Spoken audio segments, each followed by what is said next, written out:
So here's why you should actually consider getting into commercial property versus residential. So just before I get into this, I'm sitting in my car at a car wash. So you might hear some noise in a little bit when they start spraying the water. But a few things happened over the last, say, 24 hours.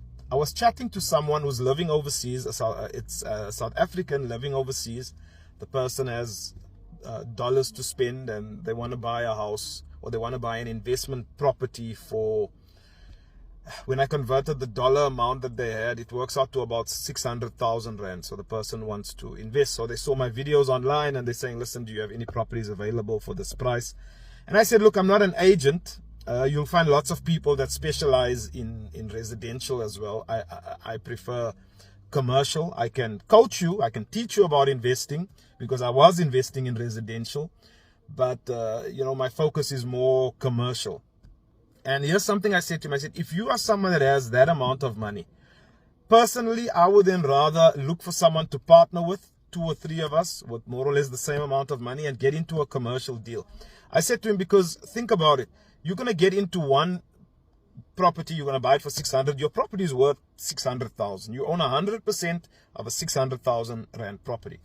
Now, if there's 4 of you and you each have, let's call it 500,000 a piece, because these guys, it's a lot of expats living overseas, a lot of people working, South Africans, or you know, people from other African countries working overseas, earning dollars, and they want to invest back in South Africa. So they've got friends that are doing the same thing. So I said, so if you've got friends, 4 of you, you've got 500,000 each. Now you've got 2 million. With 2 million rand, right, I can help you get into a property that's worth, let's call it 5 or 6 million. Right? Now all of a sudden you're a shareholder in a property that's worth 6 million rand. And you're a 25% shareholder if you guys go equally, you know, on that. So I mean, if the property is worth, what, 6 million, you know, 10%, 50% of that is what, 3 million. So you are basically, you've got a property worth 1.5 million with that same 500,000 that you put in.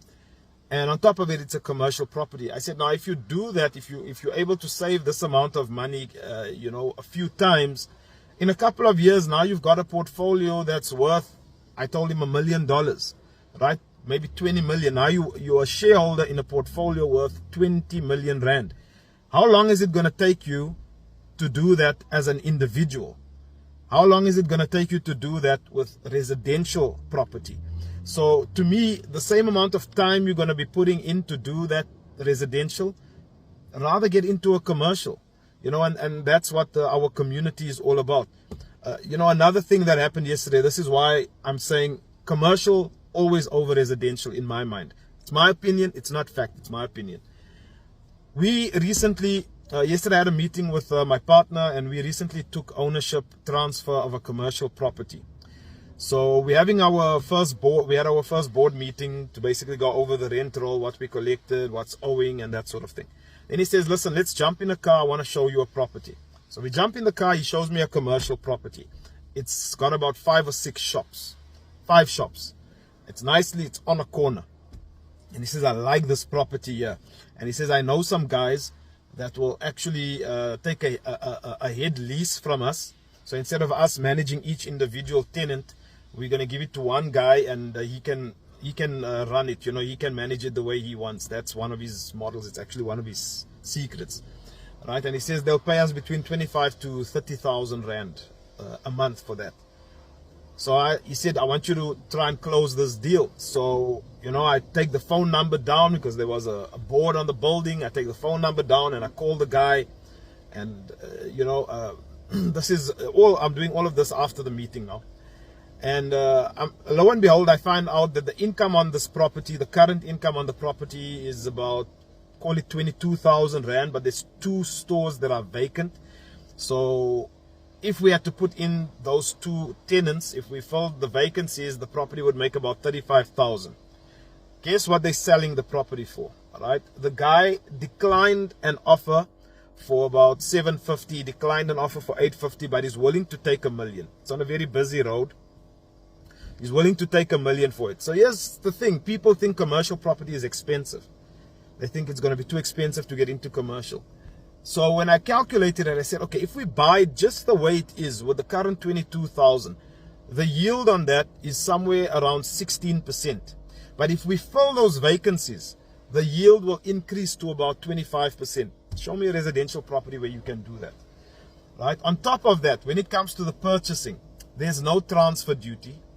We're going to pay VAT. And because we are VAT vendors and the seller is a VAT vendor, guess what? We don't pay any VAT. It's zero rated. So zero money comes out of the pocket.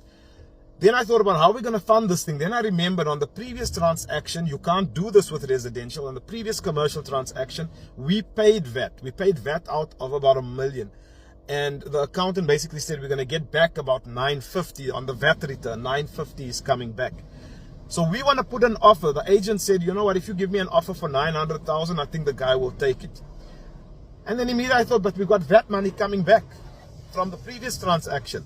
So maybe we could take that money and then just pay off this one here. Now we've got this thing cash and it's making full cash flow. Right now with a residential, you cannot do VAT deals. You can't pay VAT on it. You can't claim VAT back. You can't do zero rated VAT transactions. You pay transfer duty and you can't claim any of that back. That's just money out of your pocket. Those are the biggest reasons I think commercial is so much better when it comes to property. So seriously consider, if you've got cash, rather think about how you can get into commercial. And if you want to learn how to do that, propertydealmaker.com. You know, we've got a community. I've got a bunch of people that are interested in investing in commercial property. And we're building this community up. And what's going to happen next is I'm going to introduce them to properties like these. And I'm going to tell them, listen, 4 or 5 of you, if you've got the cash, I'm going to help you guys do this deal. Then you become an owner in a commercial property. All right? So think about that. So today I had an experience and it was proof once again. This is why you need to have someone experienced on your team if you are planning a property development. So at the moment, I've been guiding and assisting and advising someone on how to do a development. It's their first one. It's quite a big one for their first one. It's about 70 units. And it's, you know, it's expected to be well over, say, 25 million in terms of size, rand amount. And I basically connected them with an experienced developer that I know, who could assist with the development, and that will also help us get the development over the line when it's time for the financing of that development. So they looked at the development and there were so many things that they like pinpointed, and they said, listen, you know, maybe this is not the right type of scheme for you to go for. This is going to require a lot of cash. They pointed out things like your land price. You're paying too much for this land. You need to come in at this price. If there's a possibility to renegotiate with the landowner, maybe you should do that.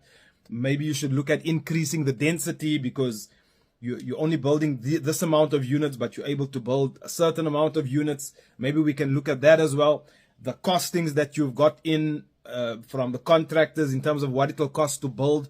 A lot of these guys are out there overcharging you over here. This is what it should cost you, more or less. This is what we've been seeing building building costs being at. So just having that experienced eye from someone makes a huge difference, especially when you're a first-time developer. You don't want to make a mistake on a development, because that mistake could be catastrophic. That mistake could basically mean you're not going to do any developments for a good couple of years. So when you're planning things like developments, especially developments, you know, because remember, in property, you can either go the route of just being an investor, you're passive, you're not getting involved in, you know, all the hard work that goes with putting a development together. You just want to buy and you want to rent out. But some people might have pieces of land, you know, that they own and they want to develop it. Other people might just have some available cash and they want to develop. They found a property they want to develop. And even the people that have the money, they go to people like this. They go to people like this for guidance, because these are the professionals. They're doing it day in and day out. You don't need to be the one necessarily that is the developer, especially in your very first development. You don't need to be the one executing, right? You can get someone to basically do a turnkey development for you so that you can learn the ropes. You know, you need to have a bit of money to put in there. I mean, something they also pointed out, they said to the guy, they said, listen, you're going to need some equity over here. There's no way you're going to pull this off without having some skin in the game. You need to have some money. So you need to find a way to raise the equity that needs to go into this deal. So, you know, all these things are so important when you have someone with experience casting an eye on a potential development and telling you what you can do, what you can avoid, how you can improve this so that it can be profitable for you and you're not going to then make a mistake on your very first development. All right, so just keep that in mind. If you're planning a development, look for the experienced people to come in and assist you. Otherwise, it could end up being a very expensive mistake on your part.